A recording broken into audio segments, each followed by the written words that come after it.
In our previous video on CELPIP Reading Task 3, we shared some tips, strategies, and instructions to help you tackle this part of the test. Today, we're focusing on how to effectively tackle this part of CELPIP Reading Task 3. You have 10 minutes to complete this section. It consists of 5 paragraphs labeled A to E.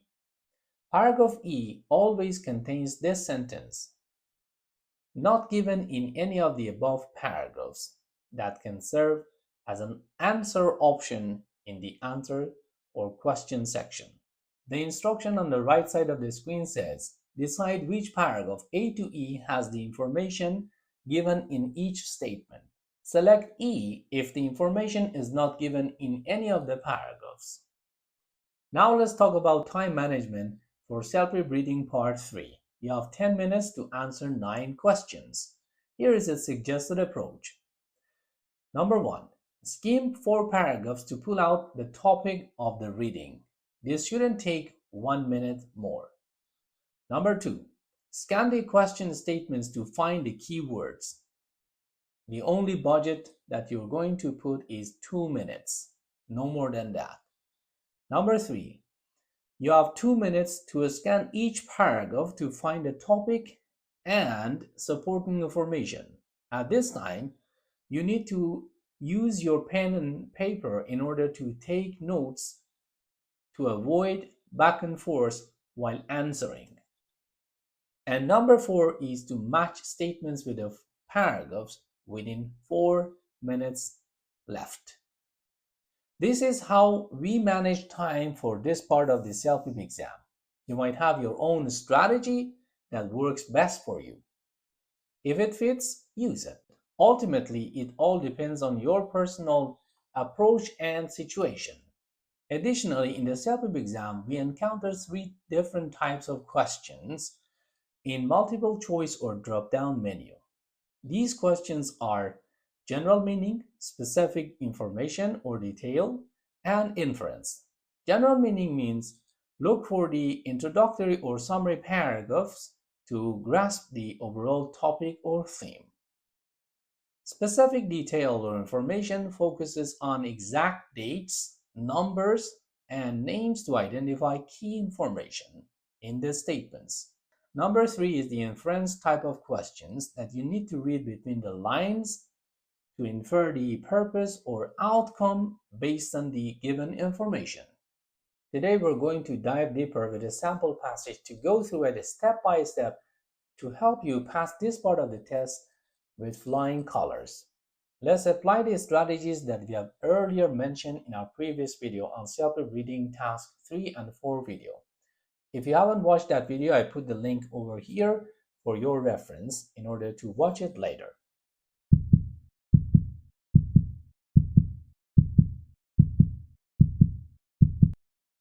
Let's start with our sample passage. I'll read each paragraph aloud and then we will tackle the questions together. A. The immigration authorities in Canada have recently announced a series of changes and updates that applicants should be aware of. B. Immigration, Refugees and Citizenship Canada (IRCC) has announced that a new public policy will be launched in the coming weeks to let Hong Kong permanent resident pathway applicants extend their status and get a new open work permit in Canada while they wait for a decision on their permanent residence application. Starting 27th May 2024, open work permits will be available to those who both applied for permanent residence under Stream A in Canada graduates or Stream B, Canadian work experience of the temporary public policy for Hong Kong residents in Canada, and held a work or study permit in the 3 years before their application for permanent residence was received. The new public policy will remain in place for 5 years, so that applicants can extend their temporary status in Canada while the processing of their permanent residence application continues. C. Those with temporary status in Canada or their guardians are responsible for renewing their status as needed. A foreign national who submits an application to extend a work or study permit in Canada before their current permit expires continues to have legal status until a decision is taken on their extension application. This is called maintained status. If an applicant's temporary status expires in the 19 days before applying for a new open work permit, they can apply under this public policy and restore their status at the same time. If their temporary status expired more than 90 days before they try to apply for this new open work permit, their application will not be approved. D. Immigration, Refugees and Citizenship Canada (IRCC) has announced that starting 21st May 2024, invitations will be sent to potential sponsors to apply for their parents and grandparents to become permanent residents. IRCC will send 35,700 invitations over the course of approximately 2 weeks to those who submitted an interest to sponsor form in 2020. The goal is to accept up to 20,500 complete applications for the 2024 intake. For those who aren't invited to apply as a sponsor, their parents and grandparents may be eligible to apply for a super visa, which lets them stay in Canada for 5 years at a time, and to apply for a 2-year extension once they are in Canada. As we have earlier discussed, paragraph E has only one sentence, which is saying, not given in any of the above paragraphs. So it only serves as an answer option. We don't need to worry about it. Before we dive deep into details of each paragraph, make sure you have subscribed to our channel and leave comments below if you have any questions or suggestions. Let's go. Paragraph A. In paragraph A, we get an introduction about recent changes and updates from the immigration authorities.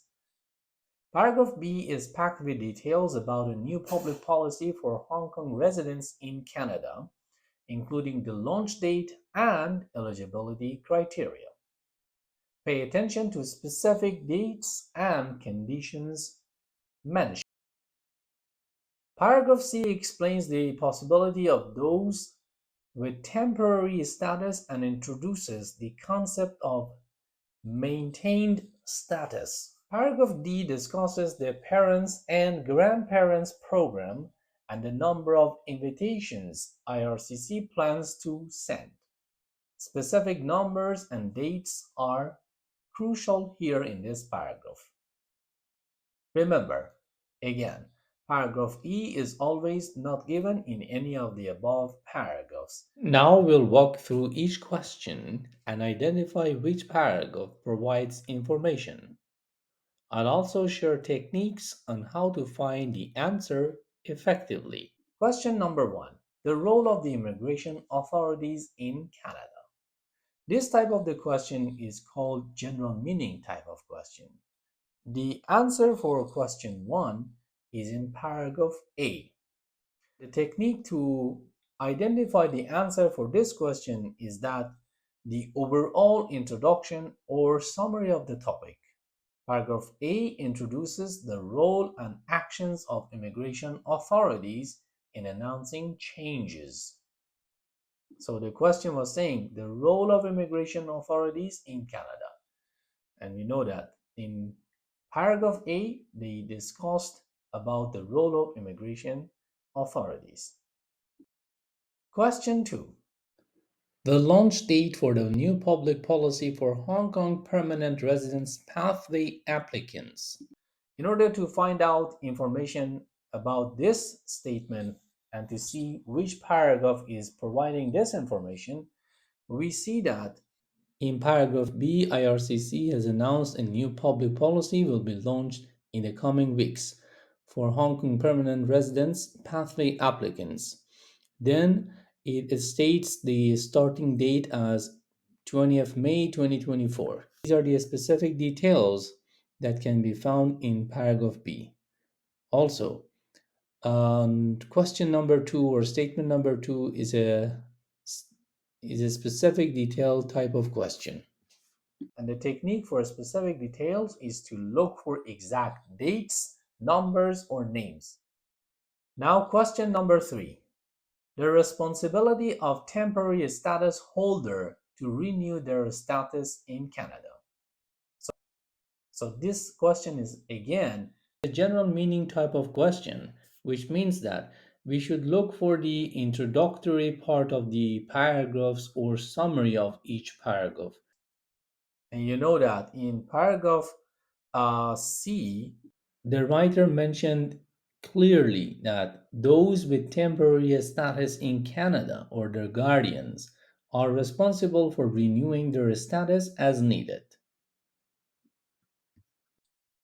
Question number 4. The explanation of maintained status for foreign nationals. Again, this type of question is specific detail question. It means you need to go back into that paragraph and find out the specific information. In order to find specific information about this question, we need to go to paragraph C again, which explains the concept of maintained status. Here you should look for definitions or explanations of terms mentioned in the question. As you see, it's saying maintained status. That is a specific detail, and we can immediately go and by skimming we can find that paragraph and then pull it out. Then question number 5. The main focus of the passage regarding changes and updates. So it says the main focus. The main focus of the passage regarding changes and updates. It shows that this type of question is general meaning. And you can find this answer in paragraph A, which provides an overview of the changes and updates announced by immigration authorities. Statement number 6. The expected outcome of the public policy for Hong Kong residents. So we should see which paragraph was stating this. And this is called inference type of the question. And we're going to find out the expected outcome of public policy. We need to understand what is the actual expected outcome. But if we go further in that statement and find another keyword as a hint, we see that Hong Kong residence is the key to find out the information. And hopefully, in this passage, only paragraph B was talking about Hong Kong residents. Statement number 7. The reason for sending invitations to potential sponsors for parents and grandparents program. It's an inference type of questions. So it says the reason. We didn't see any reasons behind any statements in any of the paragraphs. But because it is saying parents and grandparents, we can immediately go back to paragraph D because that was the only paragraph that IRCC was mentioned. Question number 8. The overall number of invitations IRCC will send out for the parents and grandparents program. Again, this is number, the overall number. That's a specific detailed question. And we see that it is looking for the overall number of invitations, and the keywords in this statement is parents and grandparents program. We just go back to the passage side and see the paragraphs which contains parents and grandparents. As we have already discussed, only paragraph D is discussing about parents and grandparents invitation form. In line 4, it says IRCC will send 35,700 invitations over the course of approximately 2 weeks to those who submitted an interest responsive form in 2020. So this is the paragraph that contains the answer for question 8. Question number 9. The duration of the public policy for Hong Kong residents. This is again talking about the duration and Hong Kong residents in Canada. So that's a specific detail type of question. And we know that in paragraph B, they were talking about that duration specifically for Hong Kong residents.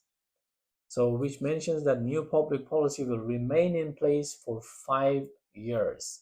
Duration related details are usually explicitly stated. At the end of paragraph B, we had such a statement, so it was easy to find. I hope this breakdown helps you understand how to tackle CELPIP reading part 3 effectively. Remember to pay attention to the type of the questions that you're focusing on. Here are some key techniques to remember. General meaning means looking for introductory or summary paragraphs. Specific details ask you to focus on exact dates, numbers, and names. And also, inference type of question wants you to read between the lines and infer the purpose or outcome of the statement that you're reading. Thank you for watching so far. If you found this video helpful, please give it a thumbs up and subscribe to our channel. Don't forget to hit the bell icon to get notified whenever we upload new videos. Good luck with your studies and see you in our next videos. Until then, happy learning!